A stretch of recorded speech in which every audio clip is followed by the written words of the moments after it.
सिकंदर ज़ुल्करनैन माजी के दौर के ऐसे बादशाह जिनको अल्लाह ने पूरी दुनिया की बादशाहत अता की, जिनको तारीख़ में साइरस द ग्रेट के नाम से जानते हैं।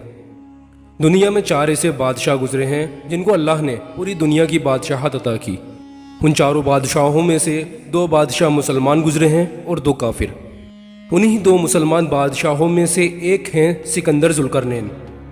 इनका जिक्र इस्लाम की मुक़द्दस किताब यानी कुरान में भी मौजूद है। अक्सर लोग ये समझते हैं कि ज़ुल्करनैन और कोई नहीं बल्कि वही सिकंदर आज़म है कि जिसको अलेक्जेंडर द ग्रेट के नाम से जाना जाता है, जबकि हकीकत में ये दोनों अलग अलग हैं, क्योंकि अलेक्जेंडर द ग्रेट तो सिर्फ आधी दुनिया ही फतह कर सका था और 32 साल की उम्र में बाबुल शहर में मर गया था। जबकि वहीं दूसरी तरफ सिकंदर ज़ुल्करनैन वो हैं कि जिनको अल्लाह ने मशरिक़ से लेकर मगरिब तक की हुकूमत अता की। इसी के साथ मौलाना अबुल कलाम आज़ाद अपनी तहकीकात में बताते हैं कि ज़ुल्करनैन अलेक्जेंडर नहीं थे, बल्कि ये उस बादशाह का नाम है जो सिकंदर आज़म यानी अलेक्जेंडर द ग्रेट से 200-250 साल पहले ही गुजर चुके थे और उन्होंने सिकंदर आज़म से भी बड़ी सल्तनत कायम की थी। हालांकि पहले भी कई तारीखदान साइरस द ग्रेट को ज़ुल्करनैन बता चुके थे, मगर उनके पास कोई मजबूत दलील नहीं थी।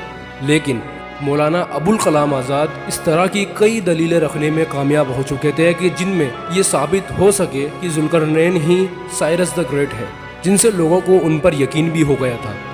अगर आप तारीख उठाकर देखेंगे तो मालूम चलेगा कि जो बातें कुरान ने ज़ुल्करनैन के मुतालिक बताई हैं वो सारी बातें साइरस द ग्रेट से मिलती हैं। जब 1838 में साइरस द ग्रेट का एक मुजस्समा मिला जिसमें उनकी सर पे जो ताज था वो सींग नुमा यानी 2 सींगों की तरह नज़र आ रहा था। वहीं अगर बात करें तो ज़ुल्करनैन के नाम की, तो उनके नाम का भी वही मतलब होता है यानी कि सींगों वाला, क्योंकि कई मुस्लिम विद्वानों ने बताया कि सिकंदर ज़ुल्करनैन के नाम के पीछे की वजह उनका वो सींग नुमा ताज ही है जो सिकंदर ज़ुल्करनैन पहना करते थे। इस बात से ये पूरी तरह वाज़ेह हो चुका है कि सिकंदर ज़ुल्करनैन ही साइरस द ग्रेट हैं।